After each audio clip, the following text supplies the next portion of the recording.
Good morning. तो आज हम एक नए टॉपिक के साथ जिसका नाम है पॉन्स। पुराना एक बार रिवाइज कर लेते हैं फटाफट से। हमने बोला था नर्वस सिस्टम जो सारे सिस्टम को रेगुलेट करता है बॉडी में जितने भी सिस्टम हैं। हमने बोला था नर्वस सिस्टम दो पार्ट्स में डिवाइडेड है, सेंट्रल नर्वस सिस्टम और peripheral nervous system. Peripheral nervous system मतलब जो पेरिफेरी साइड पे है, और जो सेंट्रल साइड में है उसको हमने क्या नाम दिया था? उसको हमने ब्रेन और स्पाइनल कॉर्ड नाम दिया था। क्लियर है? तो सेंटर वाले को हमने सेंट्रल नर्वस सिस्टम बोला था, इसमें हमने ब्रेन पढ़ा था और स्पाइनल कॉर्ड पढ़ा था। अभी हमने केवल सीएनएस के बारे में, ब्रेन के बारे में पढ़ रहे थे। हम ब्रेन को हमने 3 पार्ट्स में पढ़ा था, प्रोजेंसेफेलॉन, मेसेंसेफेलॉन और रोम्बेनसेफेलॉन। क्लियर हो गया था इतना? तो इन्हीं तीनों के बारे में पढ़ते पढ़ते जब हमने देखा कि एक पार्ट सेरिब्रम होता है, फिर सेरिब्रम के पास डायनसेफेलॉन होता है। डायनसेफेलॉन में 5 टाइप के आपके थैलेमस आते हैं। उसके बाद सेरिब्रम से नीचे ये पूरा का पूरा जो हेमिस्फीयर था, कुछ इस तरीके का जो आपको ब्रेन दिखता है, ये पूरा का पूरा सेरिब्रम कहलाता है। अब इस सेरिब्रम में हमने क्या पढ़ा था? फिर हमने मिड ब्रेन देख लिया था। मिड ब्रेन के बाद आज हम पढ़ने वाले हैं पॉन्स, और फिर उसके बाद पढ़ेंगे मेडुला ऑब्लंगेटा, और देन आएगा हमारा स्पाइनल कॉर्ड। मतलब पॉन्स, मेडुला ऑब्लंगेटा और यहाँ पे एक सेरिबेलम आता है। ये तीनों ब्रेन का पार्ट है। इसके बाद स्पाइनल कॉर्ड एक अलग पार्ट है। तो आज हम ब्रेन को ट्राई करेंगे कि कंप्लीट कर दें। पॉन्स, मेडुला ऑब्लंगेटा और सेरिबेलम को अच्छे से क्लियर करते हैं। तो चलिए शुरू करते हैं पॉन्स के बारे में पढ़ना। क्लियर है? सबसे पहले डायग्रामेटिक बना लेता हूँ मैं। डायग्रामेटिक, ठीक है, यहाँ तक हमने पढ़ लिया था। अब बात करी थी हमने मिड ब्रेन की, मिड ब्रेन भी हमने पढ़ लिया था। मिड ब्रेन के बाद एंडिंग ऑफ द, जहाँ पे एंड हो रहा है मिड ब्रेन, वहाँ पे कुछ इस तरीके का स्ट्रक्चर प्रेजेंट है जिसको हमने बोला पॉन्स। अब पॉन्स के बारे में क्या खास बात है उसके बारे में देख लेते हैं कि पॉन्स और इसके पीछे एक पत्तीनुमा, एक्चुअली मिड ब्रेन के बाद एक ऐसा स्ट्रक्चर होता है, कुछ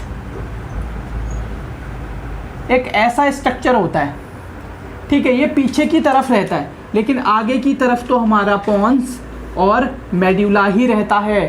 तो ये जो पीछे की तरफ ये वाला स्ट्रक्चर है, इसको ही हम क्या बोलते हैं? सेरिबेलम बोलते हैं। क्लियर हो गया? ठीक है। तो आज हम पढ़ने वाले हैं पॉन्स के बारे में, फिर धीरे धीरे सबके बारे में पढ़ते जाएंगे। अब पहली चीज़ पॉन्स के बारे में हम क्या पढ़ें कि हमें समझ में आ जाए, ठीक है। तो पॉन्स की सिचुएशन कहाँ पे है वो आपको समझनी बहुत ज़रूरी है।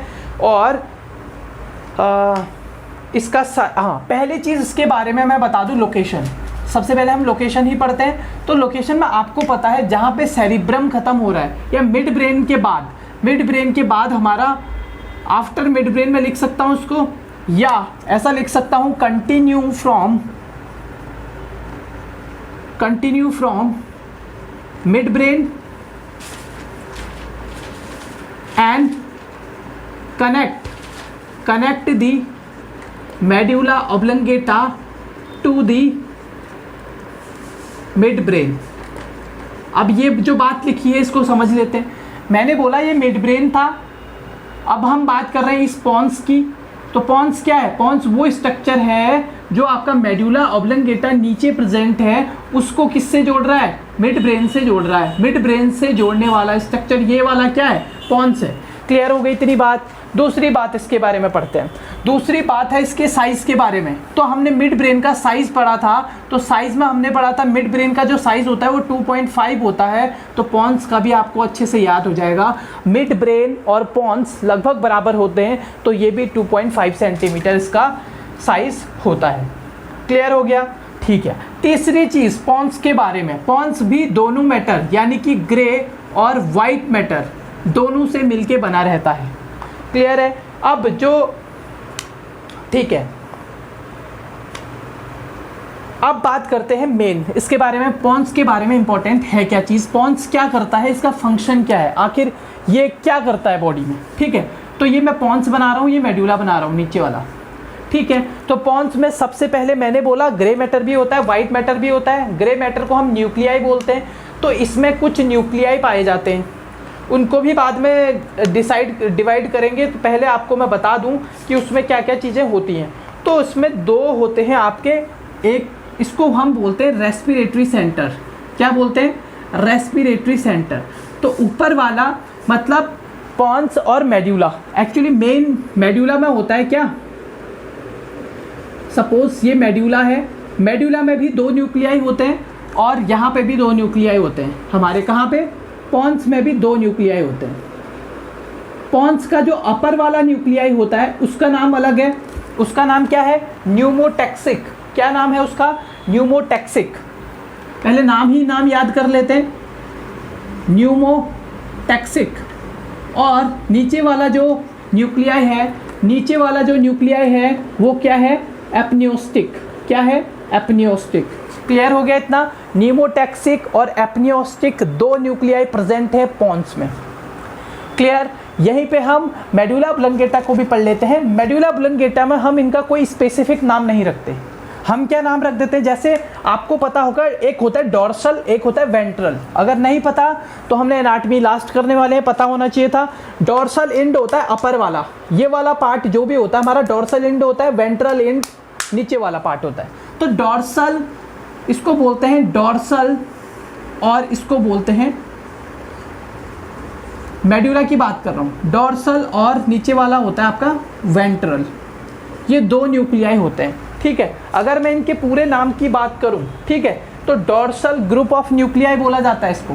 डॉर्सल ग्रुप ऑफ न्यूक्लियाई मतलब बहुत सारे न्यूक्लियाई से मिलके बना रहता है ये। डॉर्सल ग्रुप ऑफ न्यूक्लियाई और वेंट्रल ग्रुप ऑफ न्यूक्लियाई। कोई बात नहीं, समझ में नहीं आया दोबारा एक बार समझा देता हूँ। मैंने यहाँ तक समझ में आ गया था? ठीक है, मैंने बोला जो हमारा पॉन्स है, ठीक है, पॉन्स में 2 न्यूक्लियाई प्रेजेंट होते हैं। एक तो होता है आपका पॉन्स के अंदर 2 होते हैं, एक तो अपर वाला जो है, अपर वाला लिख रहा हूँ यहाँ पे, अपर और लोअर। लोअर वाला तो एपनियोस्टिक है और अपर वाला कौन सा है? रिवीजन करिए साथ साथ। अपर वाला कौन सा है? न्यूमोटैक्सिक। ठीक है, यहाँ पे अगर क्लियर नहीं दिख रहा तो वहाँ पे देख सकते हैं, न्यूमोटैक्सिक। क्लियर हो गई इतनी बात? ये तो पॉन्स की बात करी।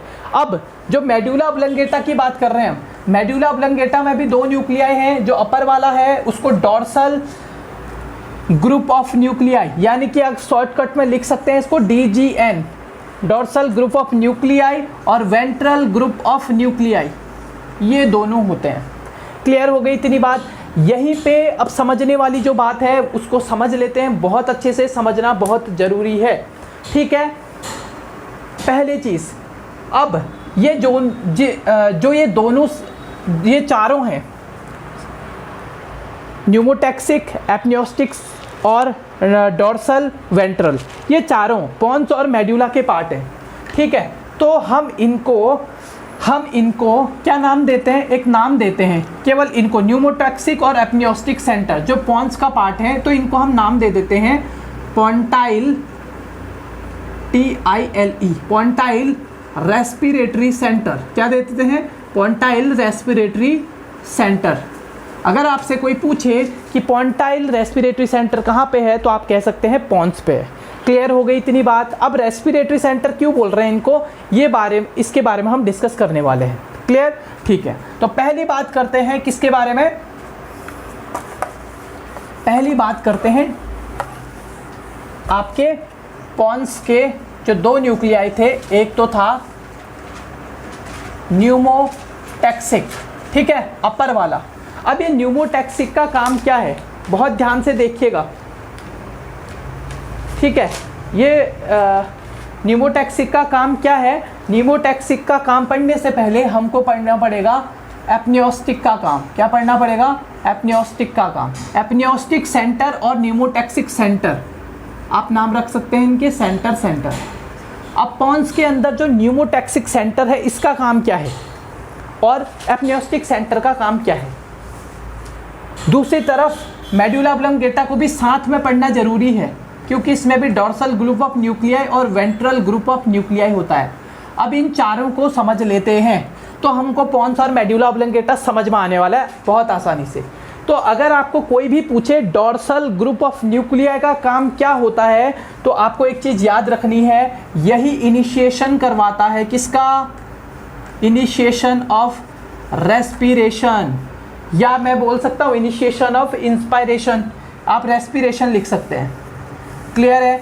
तो मतलब जो भी रेस्पिरेशन हो रहा है उसको शुरू करवाता है। मतलब अगर डोर्सल ग्रुप ऑफ न्यूक्लियाई में प्रॉब्लम है तो रेस्पिरेशन स्टार्ट ही नहीं हो पाएगा। ठीक है, अब स्टार्ट तो हो गया, अब स्टार्ट हो गया तो अब हमको क्या करवाना है, लंबी सी सांस लेनी है, लाइक ऐसे ऊपर को। क्लियर होगी इतनी बात? तो अब डीप रेस्पिरेशन करने के लिए हमारे पास एक बहुत इंपॉर्टेंट न्यूक्लियाई है जिसको हम एपनियोस्टिक सेंटर बोलते हैं। मतलब ये डीप रेस्पिरेशन को मेंटेन करके रखता है। जैसे ही डीजीएन ने शुरू किया, फिर उसके बाद डीप रेस्पिरेशन मतलब रेस्पिरेशन को इंक्रीज करवाने का काम या मेंटेन करने का काम कौन करता है? आपका dorsal group of nuclei.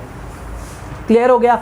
Dorsal group of nuclei ने तो शुरू किया, एपनियोस्टिक ने उसको डीप रेस्पिरेशन में बदल दिया। मतलब उसने कहा तुमने शुरू तो कर दिया, अब पूरी की पूरी सांस कौन लेगा? एपनियोस्टिक सेंटर। ठीक है, अब बात करते हैं अब आपने पूरी की पूरी सांस ले ली। ये दोनों ही संख्याएं ऐसी चीज़ है जो ये शुरू तो कर देती है और ये लंबी दूरी तक चलने लग जाता है। लेकिन आपने पढ़ा होगा जब भी इंस्पायरेशन होता है उसके बाद बीच में एक पॉज भी तो आता है। रेस्पिरेशन स्टार्ट तो हो गया, इंस्पायरेशन एक्सपायरेशन तो शुरू हो गया, लेकिन उसके बीच में एक पॉज भी तो आना ज़रूरी है। और पॉज कैसे आएगा? अरे भैया कैसे आएगा पॉज? जब क्या होगा, हमारा जो न्यूमोटैक्सिक सेंटर है इसको इनहिबिटरी सेंटर भी बोलते हैं, या इसका काम होता है इनहिबिट करने का। किसको इनहिबिट करता है ये? एक तो डोर्सल ग्रुप ऑफ न्यूक्लियाई को इनहिबिट करेगा और दूसरा इसका काम होगा एपनियोस्टिक सेंटर को इनहिबिट करना। ये दोनों को इनहिबिट करेगा। कि कौन करेगा? न्यूमोटैक्सिक। क्लियर है? अभी मैं और क्लियरली समझा दूंगा जब हम रिवाइज करेंगे इसको। अभी के लिए फ़िलहाल इतना समझ लीजिए। क्लियर हो गया न्यूमोटैक्सिक भी? ठीक है, इतनी बात आपको मेरे हिसाब से समझ में आ गई होगी। तो एक बार फिर से स्टार्ट करके देख लेते हैं। अब इसको मैं बना लेता हूँ किसके हिसाब से? अब मैं इसको बना लेता हूँ फ्लो चार्ट में। तो सबसे पहले मैंने बोला जो डोर्सल ग्रुप ऑफ न्यूक्लियाई है इसने क्या किया? इनिशिएट करवा दिया रेस्पिरेशन को। क्लियर है?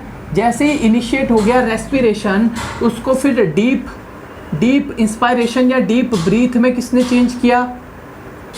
डीप ब्रीथ में चेंज किया किसने? डोर्सल ग्रुप ऑफ न्यूक्लियाई ये था। डीप ब्रीथ में चेंज किया किसने? एपनियोस्टिक ने, एपनियोस्टिक सेंटर ने। एपनियोस्टिक सेंटर ने डीप ब्रीथ में रेस्पिरेशन को मेंटेन करा। तो जैसे ही मेंटेन हुआ उसके बाद अब कम करना भी तो ज़रूरी है, मतलब इनहिबिट करना भी तो ज़रूरी है। तो फिर आता है हमारे पास कौन सा? फिर आता है हमारे पास आपका न्यूमोटैक्सिक सेंटर। कौन सा आता है? Pneumotaxic centre. तो न्यूमोटैक्सिक का काम क्या था? न्यूमोटैक्सिक का काम था इनहिबिट करना। किसको इनहिबिट करेगा? एक तो इनहिबिट करेगा आपके किसको? एपनियोस्टिक को, और दूसरा डीजीएन को। तो मैं यहाँ पे सीधे इनहिबिट कर देता है डोर्सल ग्रुप ऑफ न्यूक्लियाई को, जिससे ब्रीथिंग का यहाँ पे कम हो जाती है, और एपनियोस्टिक को भी क्या कर देगा? एपनियोस्टिक सेंटर को भी क्या कर देगा? इसको इनहिबिट कर देगा। तो ये मैकेनिज्म था किसका? आपका डोर्सल ग्रुप ऑफ न्यूक्लियाई का। ठीक है, अब कभी कभी हमको क्या होता है, अब मैंने एक छोड़ दिया था वेंट्रल ग्रुप ऑफ न्यूक्लियाई। ठीक है, अगर कभी कभी आपकी ज़्यादा नीड है ऑक्सीजन की या कोई भी चीज़ हो गई जिसमें आपको अबनॉर्मल रेस्पिरेशन हो रहा है, अबनॉर्मल रेस्पिरेशन अगर ले रहे हैं आप, ठीक है, या इसको आर्टिफिशियल भी कहते हैं। कभी कभी आप बहुत ज़्यादा डीप ब्रीथ ले रहे हैं या फटाफट ऐसी अगर इस तरीके से ब्रीथ कोई ले रहा है तो this is called abnormal respiration, और इसको मेंटेन करता है वेंट्रल ग्रुप ऑफ न्यूक्लियाई। अब अगर किसी को समझ में नहीं आया है तो वो दोबारा से एक बार वीडियो को देख ले। क्लियर है? तो नेक्स्ट चलते हैं हमने पॉन्स की बात करी। अब बात हमने मेन कौन करता है? मेडुला ऑब्लंगेटा इनिशिएट करता है, और पोंटाइल रेस्पिरेटरी सेंटर, जिसमें कि दो चीज़ें आती हैं, एपनियोस्टिक और न्यूमोटैक्सिक, ये दोनों इंपॉर्टेंट रोल प्ले करते हैं। साथ में मेडुला ऑब्लंगेटा का कौन सा पार्ट काम करता है? Dorsal group of nuclei. ठीक है, तो ये 3-4 लोग आपस में मिल के क्या करते हैं, रेस्पिरेशन को मेंटेन करने का काम करते हैं। क्लियर। नेक्स्ट चलते हैं आगे की तरफ, और क्या क्या काम है मेडुला ऑब्लंगेटा के। पॉन्स के बारे में तो हमने पढ़ लिया, मेडुला ऑब्लंगेटा भी थोड़ा सा देख लिया, लेकिन मेडुला ऑब्लंगेटा थोड़ा सा डिटेल में है तो इसको थोड़ा सा हम और पढ़ लेते हैं, क्योंकि इसमें चांसेस होते हैं क्या आने के, क्वेश्चन ऑब्लंगाटा का क्वेश्चन आने के। मेडुला ऑब्लंगाटा, पहले तो आपको ये समझ में आया कि हमने मिड ब्रेन पढ़ा था, पॉन्स पढ़ा था और मेडुला पढ़ा था। इन तीनों को ही, किसको किसको, मिड ब्रेन को, पॉन्स को और मेडुला को। कई बार लोगों को समझ में नहीं आता कि पूछा क्या जा रहा है। इन तीनों को ही ब्रेन स्टेम बोला जाता है। अगर ये बात आप भूल रहे हैं, आपको नहीं आती है, तो ध्यान रख लेना इस बात को। क्लियर हो गई इतनी बात? ठीक है। अब आपको मेडुला कहाँ से स्टार्ट होती है वो मैं बताऊंगा नहीं, क्योंकि आपको पता है जहाँ से पॉन्स खत्म होता है वहाँ से मेडुला ऑब्लंगेटा स्टार्ट हो जाती है, और मेडुला ऑब्लंगेटा के बाद से ही क्या शुरू होता है, स्पाइनल कॉर्ड शुरू होता है। यहाँ पे हमारा ब्रेन वाला पार्ट खत्म हो जाता है। क्लियर है? स्पाइनल कॉर्ड अपनी अलग से है। क्लियर? अब बात कर रहे हैं मेडुला ऑब्लंगेटा की। तो पहली चीज़, तो अगर आपके एग्जाम में आए तो आप सीधे सीधे लिख सकते हैं कहाँ से शुरू हो रही है, और फिर उसके आगे कंटिन्यू स्पाइनल कॉर्ड कंटिन्यू होती है। क्लियर हो गई इतनी बात? ठीक है। हाँ, एक और चीज़ पॉन्स में रह गई थी। पॉन्स, जो पॉन्स वाला पार्ट होता है आपका, पॉन्स वाला पार्ट होता है, तो उसमें ये सपोज पॉन्स है, तो पॉन्स वाले पार्ट में 4 न्यूक्लियाई और होते हैं जिससे नर्व एंडिंग निकलती है। मतलब मैं ये कह सकता हूँ कि जैसे मिड ब्रेन से बोला था हमने 2 हमारे नर्व निकल रहे थे, तो पॉन्स से 4 निकलते हैं, जिनका की नाम क्या है, 5, 6, 7, 8, ट्राइजेमिनल, एब्ड्यूसेंट, फेशियल और वेस्टिबुलो कॉक्लियर। ठीक है, तो आप इनको TFV से याद रख सकते हैं, ट्राइजेमिनल, एब्ड्यूसेंट, फेशियल और वेस्टिबुलो कॉक्लियर। ये सारी की सारी नर्व कहाँ से निकल रही है आपकी, ये आपकी निकल रही है पॉन्स से। तो पॉन्स के बारे में क्लियर हो गया था। मेडुला ऑब्लंगेटा के बारे में डिस्कस कर रहे हैं, बार बार पॉन्स आ जा रहा है। क्लियर? ठीक है। तो मेडुला ऑब्लंगेटा के बारे में खास बात क्या है, जो मेडुला वाला पार्ट है, तो ये पार्ट क्या होता है, जब ब्रेन से मोटर नर्व आते हैं, तो मोटर नर्व आपको पता होगा, जब ब्रेन बॉडी को इस मैसेज भेजता है तो वो कहलाते हैं मोटर न्यूरॉन। तो ये मोटर न्यूरॉन क्या करते हैं, ब्रेन का जो राइट साइड है और लेफ्ट साइड के न्यूरॉन जो आते हैं, वो यहाँ पे आके एक दूसरे को डाइसेक्ट करते हैं। क्या करते हैं, मतलब चेंज हो जाते हैं। इसीलिए कहा जाता है अगर आपके ब्रेन में राइट साइड इंजरी है, राइट साइड इंजरी होती है, अगर आपके ब्रेन में क्या होती है, राइट साइड इंजरी होगी, तो आपको जो सिम्टम्स दिखेंगे बॉडी में, मतलब आपका ये हाथ मूव कर रहा है ना, तो हाथ मूव कर रहा है, तो ये अगर आपका लेफ्ट हैंड है तो उसको राइट ब्रेन कंट्रोल करता है। अगर आपको ये बात पता नहीं है नर्वस सिस्टम में, तो आपको पता होनी चाहिए, राइट ब्रेन लेफ्ट पार्ट को कंट्रोल करता है। अगर आपका राइट ब्रेन में कोई दिक्कत है तो आपका उल्टा हाथ या उसका अपोजिट हैंड या अपोजिट कोई भी बॉडी पार्ट अफेक्ट होगा। क्लियर हो गई इतनी बात? उसका कारण क्या है, उसका कारण है जो मेडुला वाला पार्ट है, वहां पे आके सारे मोटर न्यूरॉन कुछ इस तरीके से पानी दे देना 1 मिनट। तो इस तरीके से क्या है आपका तो मोटर न्यूरॉन आए और यहाँ पे डाइसेक्ट हो गए, तो लेफ्ट साइड के तो राइट साइड चले गए। क्लियर है? लेफ्ट साइड के सारे न्यूरॉन राइट साइड चले गए और राइट साइड के सारे न्यूरॉन लेफ्ट साइड चले गए। तो बॉडी को अपोजिट कंट्रोल करता है क्या, ब्रेन अपोजिट कंट्रोल करता है, लेफ्ट वाला राइट को और राइट वाला लेफ्ट को। तो यहाँ पे जहाँ पे ये मोटर न्यूरॉन एक दूसरे को डाइसेक्ट करते हैं, इसको हम क्या बोलते हैं, डाइसेक्टिंग पिरामिड। क्या बोला जाता है इसको, डाइसेक्टिंग पिरामिड। डाइसेक्टिंग पिरामिड कहाँ पे होता है, मेडुला ऑब्लंगेटा में। क्या है, जहाँ पे मोटर न्यूरॉन एक दूसरे को क्रॉस कर रहे हैं। क्लियर हो गया? Excuse me.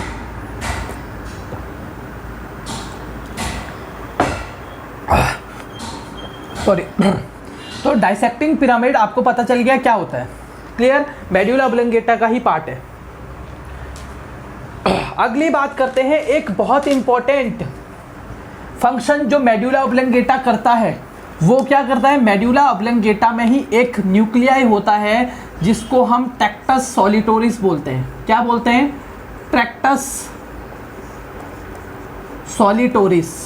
सॉलिटोरस। ठीक है, ये ट्रैक्टस सॉलिटोरस का काम क्या है, ये जितनी भी कार्डियक एक्टिविटीज़ होती हैं, मतलब हार्ट को कंट्रोल करके कौन रखता है? अरे कौन रखता है? कौन रखता है भैया? राशि बहन? नहीं, कौन रखता है? ट्रैक्टस सॉलिटोरिस। तो ट्रैक्टस सॉलिटोरिस का काम क्या है? ये वेसोमोटर, मतलब आपकी जो वेसल्स है ना उन पे काम करता है। वेसल्स पे कैसे काम करेगा? वेसल्स पे भी काम करेगा, जैसे उनको कॉन्स्ट्रिक्ट कर, ये वेसल्स है, कॉन्स्ट्रिक्ट करके, अगर वेसल्स कॉन्स्ट्रिक्ट हो गई तो ब्लड प्रेशर इंक्रीज हो जाएगा। ऐसे ही ये हार्ट पे भी काम करता है, मतलब हार्ट को कॉन्ट्रैक्शन कर सकता है, रिलैक्स कर सकता है, बाकी सारे काम कर सकता है हार्ट के साथ में। तो हम ये कह सकते हैं ट्रैक्टस सॉलिटोरिस मेडुला ऑब्लंगेटा का पार्ट है, जो कि हार्ट की सारी एक्टिविटीज़ को, हमारे ब्लड प्रेशर को, कार्डियक आउटपुट को, सबको रेगुलेट करता है। क्लियर हो गई इतनी बात? तो दूसरी तीसरी बात मेडुला ऑब्लंगेटा के बारे में खास थी। और ये ट्रैक्टस सॉलिटोरिस वर्ड याद कर लेना, क्या करता है? कार्डियक एक्टिविटी को मेंटेन करता है। अगला जो भी आपका सलाइवेशन होता है, क्या होता है?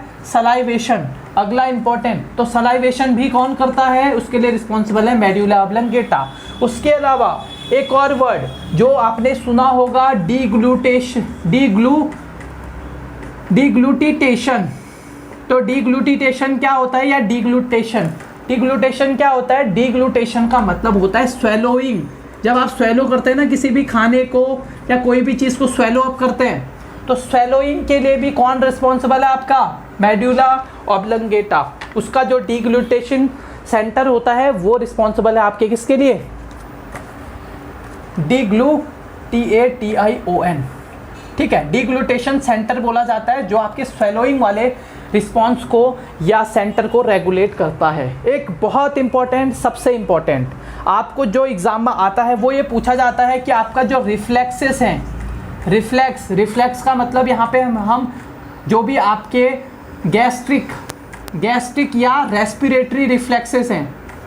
अब क्या क्या हो सकते हैं गैस्ट्रिक और रेस्पिरेटरी रिफ्लेक्सेस? अरे सिंपल हो सकता है, रेस्पिरेटरी हो सकता है आपका, स्नीजिंग हो सकता है, कफिंग हो सकता है, खांसते हो आप, छींकते हो ना, ये सारी चीज़ें कौन करता है? रेस्पिरेटरी रिफ्लेक्स है। मतलब कोई चीज़ चले गई तो उसको रिफ्लेक्स आउट, बाहर कैसे निकालना है, तो वो भी किसका काम है? मेडुला ऑब्लंगेटा का। गैस्ट्रिक रिफ्लेक्स क्या होते हैं? जैसे हो गया आपका नोजिया नहीं कह सकते, सीधे वॉमिटिंग कह देते हैं हम। ठीक है, नोजिया इज़ अ फीलिंग। तो वॉमिटिंग का काम भी कौन करता है? Medulla oblongata. तो अगर आपको कभी वॉमिटिंग हो या स्नीजिंग आए या कफिंग आए, इसका मतलब ये है कि आपका मेडुला ऑब्लंगेटा काम कर रहा है। ठीक है, अगर एक्सेसिव काम करेगा तो बहुत ज़्यादा आने लग जाएगी फिर। ठीक है, लेकिन काम कर रहा है, इसका मतलब है आपका रेस्पिरेटरी रिफ्लेक्स और गैस्ट्रिक रिफ्लेक्स भी मेंटेन करता है मेडुला ऑब्लंगेटा। क्लियर हो गई? ठीक है, अब बात कर लेते हैं सेरिबेलम की, last part of the class. और ब्रेन का जो लास्ट पार्ट, अभी तक हम ब्रेन चिल्ला रहे हैं लास्ट 10 से 11 लेक्चर्स में, तो वो है आपका सेरिबेलम। सेरिबेलम की खास बात क्या है? पहली चीज़ मैंने बोला, जहाँ पे आपका मिड ब्रेन ख़त्म होता है वहाँ पे एक पीछे कुछ इस तरीके का स्ट्रक्चर होता है। इसके बाहर से अगर मैं यहाँ पे बनाऊँ तो यहाँ पे पॉन्स और मेडुला तो रहते हैं, लेकिन पॉन्स और मेडुला के पीछे है ये आधा आधा। आप ऐसा मत समझिए कि ये केवल इस साइड से आधा और इस साइड से आधा है, ये पूरा का पूरा है कुछ इस तरीके से। ठीक है, इसके बाहर से आपका, सपोज मैं ब्लैक कलर से अगर पॉन्स बनाऊँ, अगर मैं ब्लैक कलर से पॉन्स बनाऊं तो कहाँ पे आएगा? इसके बाहर से आएगा पॉन्स कुछ इस तरीके से। क्लियर है? तो फिलहाल बात करते हैं हम किसकी? सेरिबेलम की। मोस्ट इंपॉर्टेंट क्यों है? क्योंकि ये बहुत इंपॉर्टेंट फंक्शंस करता है, इसलिए इंपॉर्टेंट है। पहली चीज़ आपको इसका शेप पता चल रहा होगा। क्या चल रहा होगा? शेप पता चल रहा होगा। तो ये कैसी लग रही है आपको? बटरफ्लाई की तरह लग रही है कि नहीं लग रही है? तो पहली चीज़ इसका शेप है बटरफ्लाई शेप, पहली चीज हो गई इंपॉर्टेंट। दूसरी चीज, पहला सबसे बड़ा पार्ट कौन सा है ब्रेन का? अगर क्वेश्चन आता है तो ब्रेन का सबसे बड़ा जो पार्ट होता है वो आपका सेरिब्रम होता है। अगर आप भूल गए हैं दोबारा बता रहा हूं। ठीक है, जो दूसरा सबसे बड़ा पार्ट है, second largest part of the brain कौन सा है? वो है आपका सेरिबेलम। क्लियर हो गया? अब सेरिबेलम के बारे में पढ़ते हैं थोड़ा सा। पहली चीज, सेरिबेलम में भी क्या होते हैं? 2 हेमिस्फेयर होते हैं। क्या होते हैं? 2 हेमिस्फेयर। बीच में एक ऐसा रिज बना रहता है, या मैं कह सकता हूँ यहाँ पे एक आपका ग्रोव सा प्रेजेंट रहता है, जिसको हम क्या बोलते हैं, जिसको हम बोलते हैं वर्मिश। क्या बोलते हैं इसको?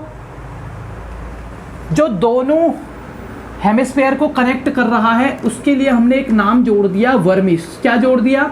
वर्मिस। और जो लेटरल साइड पे है ये दोनों के दोनों कहलाते हैं हेमिस्फेयर। क्या कहलाते हैं? हेमिस्फेयर। क्लियर हो गया?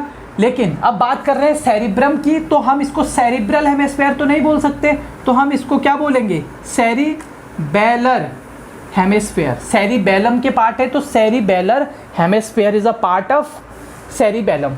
ठीक है, तो दो हेमिस्फेयर हो गए, एक बीच में कनेक्टिंग पार्ट हो गया जिसको हमने नाम दिया वर्मिश। इतना आ गया? ठीक है, अब थोड़ा सा और बात कर लेते हैं इसके बारे में। अब जब हमने इसको अच्छे से इसका डाइसेक्ट करके देखा तो हमको पता चला दोनों लोब में कुछ इस तरीके से डिवाइडेड, दोनों ही हेमिस्फेयर में कुछ इस तरीके के लोब बने हुए हैं। तो कितने लोब हो गए?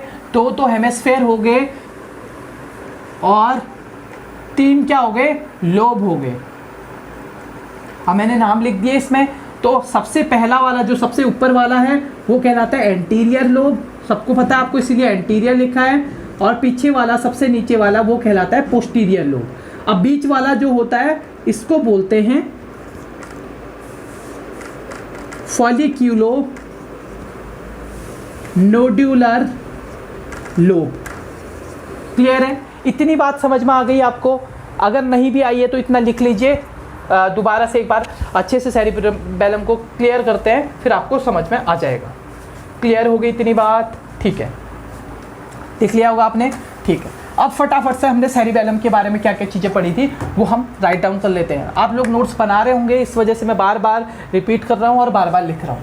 सेरिबेलम के बारे में सबसे बड़ी बात, cerebellum is a second largest part of brain. पहली चीज़ से लिख लिया आपने, बहुत बढ़िया। दूसरी बात क्या है सेरिबेलम के बारे में? हमने क्या बोला था? सेरिबेलम क्या है भैया? सेरिबेलम क्या है? बटरफ्लाई शेप पढ़ा था, तो बटरफ्लाई शेप है, आपने देख लिया था बटरफ्लाई की तरह। फिर हमने पढ़ा था उसके बीच में, बटरफ्लाई के बीच में जो एक कनेक्टिंग पार्ट था, सीधे पहले लिख लेते हैं सेरिबेलम में, बहुत बड़ा नाम है सेरिबेलम। तो सेरिबेलम के पास 2 हेमिस्फेयर होते हैं। ठीक है, middle part of cerebellum, cerebellum लिख रहा हूं मैं, आप समझ जाना, सेरिबेलम कॉल्ड वर्मिस। क्या कहलाता है? Vermis. That connect both hemisphere, both lateral hemisphere, दोनों लैटरल साइड पे है ना उसके, एक इस साइड को है एक इस साइड को है, तो मैं लिख सकता हूँ both lateral hemisphere. Pardon for the writing, पर मैंने ये चीज़ समझा चुका हूँ, इस वजह से मैं आपको रिवाइज करवा रहा हूँ। ठीक है, तो कनेक्ट करता है दोनों लैटरल हेमिस्फेयर को, उसको हमने वर्मिस बोला। यहाँ तक आपको बात समझ में आ गई होगी? क्लियर? बहुत बढ़िया। अब थोड़ा सा आगे की बात कर लेते हैं। क्या बात करेंगे? अब बात करते हैं कि हमारा जो हेमिस्फेयर है, हमारा जो सेरिबेलम है, उसका स्ट्रक्चर होता कैसे। सपोज ये आपका ब्रेन था, पता नहीं कैसे था लेकिन था कुछ इस तरीके से। ठीक है, ये आपका मिड ब्रेन था। क्लियर? और मिड ब्रेन के पास में ये आपका सेरिबेलम कुछ इस तरीके से, ये आपका सेरिबेलम था। और सेरिबेलम के पास भी एक कॉर्टेक्स होता है जो कि ग्रे मैटर का बना होता है। क्लियर है? कुछ तो इस तरीके से दोनों साइड से स्ट्रक्चर रहते हैं। अब ये जो फोल्ड और रिज दिख रहे हैं आपको, ये जो रिज दिख रहे हैं आपको, ये रिज बन रहा है ना बाहर की तरफ, मतलब कुछ इस तरीके से रिज बन रहा है, तो इस रिज का नाम है कुछ। तो इन regular ridges are present in the cerebellum called folia. इनका नाम रख दिया हमने, ridges of the cerebellum called folia नाम रख दिया। क्लियर हो गई इतनी बात? ठीक है। अब ये रिजेस के बीच में, दो रिजेस के बीच में भी एक जगह है सेंटर वाली, तो इसको हम सेंट्रीब्यूलर क्या बोल सकते हैं? सेंट्रीब्यूलर कॉर्टेक्स। क्यों बोल रहे हैं भैया सेंट्रीब्यूलर कॉर्टेक्स? तो पहली बात हमने जब ब्रेन पढ़ा था तो ब्रेन में पढ़ा था बाहर वाला पार्ट कॉर्टेक्स होता है, और ये भी ब्रेन का पार्ट है, तो ये नीचे को भी कॉर्टेक्स ही होगा, मतलब ये भी ग्रे मैटर का ही बना होगा। अगर यहाँ पे रिजेस भी हैं कोई दिक्कत नहीं है। तो रिजेस कहाँ पे होते हैं? कॉर्टेक्स वाले पार्ट पे रिजेस है हमारे। इसके बीच में जो गैप है तो सेंट्रीब्यूलर कॉर्टेक्स कहलाता है। दो चीज़ें आ गई आपको कि फोलिया किसको कहते हैं, इन रिजेस को कहते हैं। जो ये रिज बन रहा है कुछ इस तरीके से, इन रिजेस को हमने बोला फोलिया। क्लियर हो गया? ठीक है। अब एक और बहुत इंपॉर्टेंट, अब आप देख रहे होंगे कि ये रिजेस तो है, लेकिन इसके बीच में तो बाहर की साइड तो ग्रे मैटर होगा। बीच में हमने हमेशा पढ़ा कौन सा मैटर होता है? White matter. अब इस वाइट मैटर को, जो सेरिबेलम के बीच में वाइट मैटर पाया जाता है, तो हम इसको कह सकते हैं ट्रैक्ट है। यहाँ पे ट्रैक्ट समझ गए होंगे, ठीक है, ट्रैक्ट है यहाँ पे। तो इन ट्रैक्ट को एक मोस्ट इंपॉर्टेंट वर्ड से हम डिनोट करते हैं, इसको बोलते हैं ऑर्बर। ऑर्बर विटे। क्या बोलते हैं? Arbor, VITAE, arbor vitae is the middle part of the cerebellum, white part of the cerebellum. ये कौन सा पार्ट था? कॉर्टेक्स। इसमें जो रिजेस बने थे वो थे फोलिया।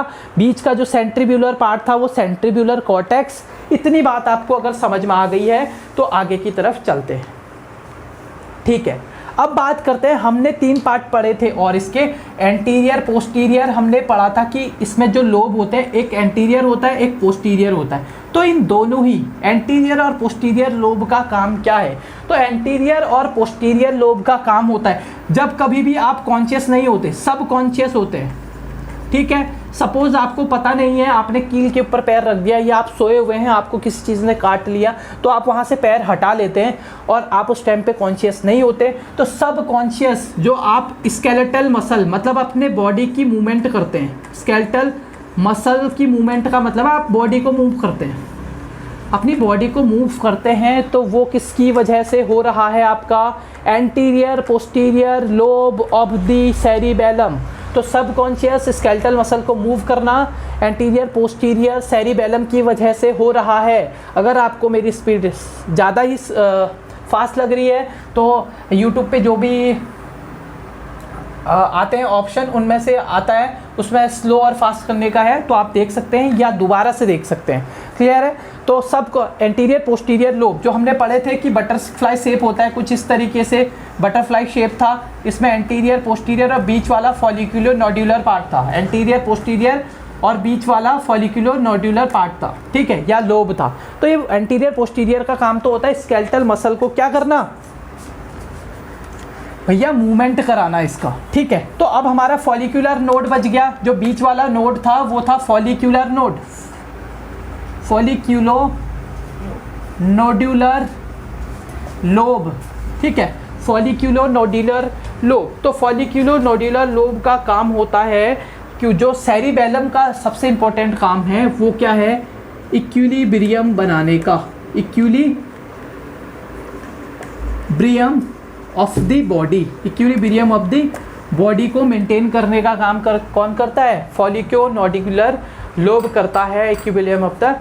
ठीक है, अब बाकी जो भी आपके वॉलंटरी मसल के मूवमेंट हैं, पोस्चर हैं और बैलेंस है, तो सेरिबेलम का अगर कोई पूछे आप, ये फॉलिकुलर नोड्यूलर का आपको बॉडी का इक्विलिब्रियम मतलब बैलेंस बनाने का काम करता है फॉलिकुलर नोड्यूलर। अगर मैं सीधे सीधे बात करूं कि सेरिबेलम का फंक्शन बताओ, फंक्शन ऑफ सेरिबेलम, जैसे हमने मेडुला ऑब्लंगेटा का पढ़ा था कि भैया वो आपकी हार्ट एक्टिविटी को काम में लेता है, आपकी रेस्पिरेटरी सेंटर में पॉन्स के साथ में काम करता है, आपको छींक आते, मतलब जो भी रिफ्लेक्सेस हैं वो आते हैं, उसकी वजह से वॉमिटिंग वगैरह होती है मेडुला ऑब्लंगेटा की वजह से। तो ऐसे ही अगर सेरिबेलम का कोई एक वर्ड में पूछे कि सेरिबेलम करता क्या है, तो आपकी जो भी वॉलंटरी मस्कुलर मूवमेंट, पोस्चर और बैलेंस, वॉलंटरी मतलब आप वॉलंटरी एक्टिविटी करते हैं ना, जो वॉलंटरी मूवमेंट कर रहे हैं, या आपकी बॉडी का जो पोस्चर मेंटेन हो रहा है, या आपकी बॉडी का जो बैलेंस है वो मेंटेन करने का काम कौन करता है? सेरिबेलम। ठीक है, आज के बाद आपको पता होना चाहिए कि सेरिबेलम का काम क्या होता है। क्लियर हो गई इतनी बात? ठीक है, अब एक लास्ट पॉइंट जो इम्पॉर्टेंट है एग्जाम पॉइंट ऑफ व्यू से, उसको मैं बता देता हूँ। अब ये सेरिबेलम तो इस तरीके से पीछे होता है, ठीक है, इस तरीके से पीछे है सेरिबेलम। चलो मैं एक साइड सेरिबेलम बना देता हूँ और एक साइड आपको पॉन्स और मेडुला बना देता हूँ, ठीक है, क्योंकि दोनों साइड दिखेगा नहीं। इस साइड भी है, इसके पीछे की साइड। अब ये कनेक्ट कैसे होता है, ठीक है। तो ये तो है आपका पॉन्स, ये है मेडुला ऑब्लंगेटा और यहाँ पे है मिड ब्रेन। तो इससे कुछ न्यूक्लियाई निकलते हैं सेरिबेलम से जो कनेक्ट होते हैं मेडुला ऑब्लंगेटा के साथ में। मतलब सेरिबेलम को, ये तो पीछे की साइड है, इसको मेडुला मतलब मिड ब्रेन से कैसे जुड़ता है, एक न्यूक्लियाई के थ्रू जुड़ता है, एक तार समझ लो, ठीक है। फिर ये पॉन्स से भी जुड़ेगा, पॉन्स से भी जुड़ता होगा कहीं पे, और मेडुला ऑब्लंगेटा से भी जुड़ता होगा। तो 3 कनेक्शंस होते हैं सेरिबेलम के। मतलब सेरिबेलम अपने दोस्तों से यानी कि मिड ब्रेन से, पॉन्स से, मेडुला से जुड़ता है। तो उन तीनों के नाम अलग अलग है, ठीक है। ये कनेक्शन क्या कहलाते हैं, पहले तो इसको समझिए, ठीक है। ये जो कनेक्शंस हैं ये कहलाते हैं आपके प्यूडेंकल। प्यूडेंकल connection between the cerebellum and the midbrain, pons or medulla. These are connected by the nuclei called peduncle. The peduncles are 3 types of peduncles are present in the cerebellum and between the brain stem. ठीक है, तो ये 3 type के, सबसे ऊपर वाला उसको बोल सकता हूँ मैं सुपीरियर प्यूडेंकल, जो मिड ब्रेन से जोड़ता है। सेरिबेलम को मिड ब्रेन से कौन जोड़ता है, तो अगर आपको पूछा जाए तो आप बोल सकते हो सुपीरियर प्यूडेंकल। क्लियर हो गया। अगर मैं पूछूं कि सेरिबेलम को किससे जोड़ना है, अब पॉन्स से जोड़ना है, तो आप बोल सकते हो मीडियल प्यूडेंकल, ठीक है। अगर मैं बोलूं कि सेरिबेलम को मेडुला ऑब्लंगेटा से कौन जोड़ता है, तो आप बोल सकते हो इन्फीरियर प्यूडेंकल, ठीक है। तो इन्फीरियर प्यूडेंकल जोड़ता है।